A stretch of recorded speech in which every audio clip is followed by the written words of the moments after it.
শীতের বিকেলে মাত্র 10 মিনিটে তৈরি করে নিন সুজির পুলি পিঠা। আসসালামু আলাইকুম। আজকে নিয়ে এসেছি নতুন আরেকটি রেসিপি। না চালের গুঁড়া লাগবে না ময়দা লাগবে, মাত্র সুজি দিয়ে তৈরি করে নিতে পারবেন এই সুন্দর রেসিপিটি। আর এই পিঠাটি একবার তৈরি করে কাউকে খাওয়ালে সে বারবার খাইতে চাইবে। আর এত সহজে তৈরি হয়ে যায়, অল্প সময়ের মধ্যে আপনারও বানাতে মন চাইবে। তো রেসিপিটি তৈরি করার জন্য প্রথমে চুলায় একটা প্যান বসিয়ে দিয়ে তাতে এই কাপ দিয়ে মেপে আমি 2 কাপ পরিমাণ পানি দিয়ে দিচ্ছি। আর দিয়ে দিচ্ছি স্বাদ মতো লবণ।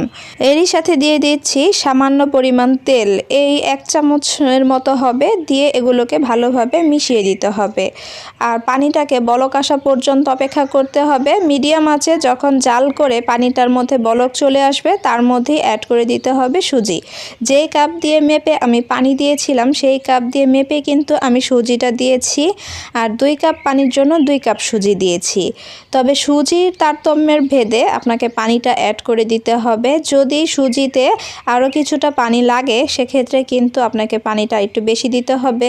আর যদি দেখা যায় যে না হয়ে গেছে তাহলে তো আর লাগবেই না। তো এইটাকে খুব ভালোভাবে একটা ডো তৈরি করে নিতে হবে। তো আমি কিন্তু এটাকে একটা ডো তৈরি করে নিয়েছি। এখন একটা প্লেটে নিয়ে নিচ্ছি। প্লেটে নেওয়ার পরে একটু চারিদিকে ছড়িয়ে দেব যাতে তাড়াতাড়ি করে এটা ঠান্ডা হয়ে যায়, যেহেতু 10 মিনিটের ভিতরে আমাদেরকে পিঠাটা তৈরি করে নিতে হবে। শীতের দিনে বিকালে অথবা সকালে নাস্তায় এই পিঠাটা কিন্তু দিতে পারেন সবার সামনে। যে কেউই খাক না কেন আপনার এই পিঠার প্রেমে পড়ে যাবে সবাই। তো ঠান্ডা যখন হয়ে যাবে তখন হাত দিয়ে খুব ভালোভাবে মথে নিতে হবে। খেয়াল রাখতে হবে এই কায়ের ভিতরে যাতে কোনো প্রকার দানা ভাব না থাকে।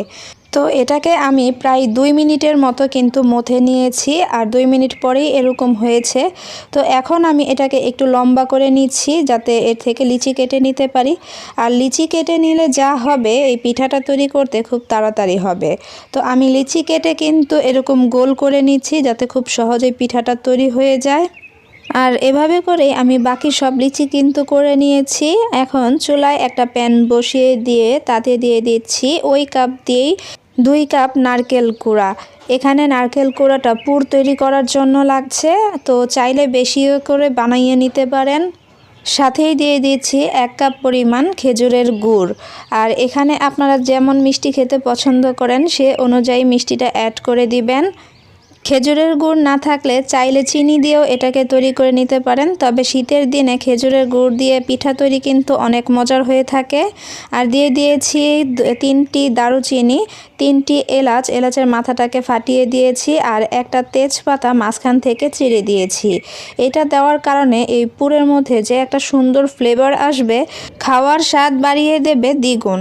তো এটাকে আমি রান্না করে নিয়েছি। গুড় মেল্ট হয়ে নারকেলের সাথে একদম মিশে গিয়েছে। আর একটা আঠালো ভাব হওয়া পর্যন্ত এটাকে রান্না করে নিতে হবে। তো যখন শেষ পর্যায়ে চলে আসবে রান্নাটা, তখন এর মধ্যে আমি 2 চামচ পরিমাণ গুঁড়া দুধ দিয়ে দিয়েছি। এটার কারণে মাওয়ার যে একটা ফ্লেভার সেটাও কিন্তু পাওয়া যাবে। তো দিয়ে এই নারকেলের পুরের সাথে খুব ভালোভাবে মিশিয়ে নিতে হবে। তো আমি কিন্তু এটাকে মিশিয়ে নিয়েছি। আর এটা তৈরি করতে মাত্র সময় লেগেছে 3 থেকে 4 মিনিট। তো এটাকে আমি নামিয়ে নিয়েছি। এখন লিচি যে কেটে রেখেছিলাম সুজির, সেটা এখন নিয়ে হাতের মধ্যে বাটির মতো একটা শেপ দিয়ে দিব। একটু খেয়াল করলেই আপনারা করতে পারবেন যে আমি কিভাবে করে নিয়েছি। হালকা করে একটু বাটির মতো শেপ করে নিয়েছি। এখন নারকেলের যে পুরটা বানিয়ে রেখেছি সেটা থেকে অল্প পরিমাণ পুর এটার ভিতরে দিয়ে দিলাম। দিয়ে যে সুজির চারপাশের বাটির অংশটা, মানে যে সাইডের অংশটা, সেটাকে এনে মুড়িয়ে গোল করে দিব। তো আমি কিভাবে করছি আপনারা একটু খেয়াল করবেন। আমি কিন্তু এটাকে এর জন্য স্লো মোডে রেখেছি যাতে আপনারা দেখলে বুঝতে পারেন। দিয়ে আমি কিন্তু এটাকে আর কোনো ডিজাইন করছি না, এরকম গোল আকারেই রেখে দেব। শুধু জাস্ট হাতের মধ্যে ঘুরিয়ে নেব একটু যাতে এটা গোল হয়। আর বেশি চাপাচাপি করলে কিন্তু ভিতর থেকে যে পুরটা সেটা বের হয়ে আসবে। আর সেটা যাতে বের না হয়ে আসে তার জন্য আপনাদেরকে খেয়াল রাখতে হবে। এর জন্য কি করতে হবে যে হালকা করে চাপ দিয়ে এটাকে তৈরি করে নিতে হবে। তো আমি সবগুলোই কিন্তু তৈরি করে নিয়েছি। এখন চুলায় এটাকে ভাপ দিয়ে নেব। এর জন্য চুলায় আমি একটা ভাতের পাতিলের মধ্যে পানি দিয়ে তার উপর উপরে এরকম কাপড় দিয়ে নিয়েছি, যাতে এর উপরে দিয়ে আমি এটাকে ভাপ দিয়ে নিতে পারি। আর পানিতে যখন বলক চলে আসবে, উপর থেকে ভাপ উঠে আসবে, তখন এর মধ্যে একে একে এই পিঠাগুলোকে দিয়ে দিতে হবে। তবে যে কয়টা ধরবে সে কয়টা দিয়ে এটাকে ভাপ দিয়ে নিতে হবে। আর ভাপ দিতে গেলে মাত্র 3 থেকে 4 মিনিটের মধ্যেই কিন্তু এটা ভাপ হয়ে যাবে। আর আমি ভাপ দিয়ে কিন্তু এক ব্যাচের পিঠা তৈরি করে নিয়েছি, দেখতে পাচ্ছেন। এখন এটা একটু ভেজালো দেখতে মনে হলেও যখন ঠান্ডা হয়ে যাবে তখন কিন্তু এটা একদম পুরোপুরি শুকনো হয়ে যাবে। তো এভাবে করেই আমি বাকি সবগুলো পিঠা কিন্তু এইভাবে ভাপ দিয়ে নেব। আর এই ভাপ দিয়ে পিঠাগুলোকে নিয়ে নামিয়ে আপনাদেরকে দেখিয়ে দিচ্ছি। এভাবে করেই তৈরি হয়ে গেল আমার সবগুলো সুজির পুলি পিঠা। আমি আপনাদেরকে একটা কেটে দেখাচ্ছি যে এটার ভিতরে কেমন হয়েছে। আর এই সুজিটা কিন্তু খুব সুন্দরভাবে সিদ্ধ হয়ে গিয়েছে। চাইলে এভাবে করে বাসায় একবার হলেও পিঠা তৈরি করে দেখতে পারেন। এটা খেতে যেমন দারুণ আর দেখতেও আকর্ষণীয় লাগে। চালের গুঁড়া দিয়ে পিঠা বানালে তো অনেক সময় বাহির থেকে শক্ত হয়ে থাকে, এটা আর শক্ত হয়ে থাকবে না। আশা করছি আমার আজকের রেসিপিটি আপনাদের কাছে ভালো লেগেছে। ভালো লেগে থাকলে প্লিজ একটি লাইক দিয়ে ফ্রেন্ডস অ্যান্ড ফ্যামিলিদের সাথে শেয়ার করে দিবেন।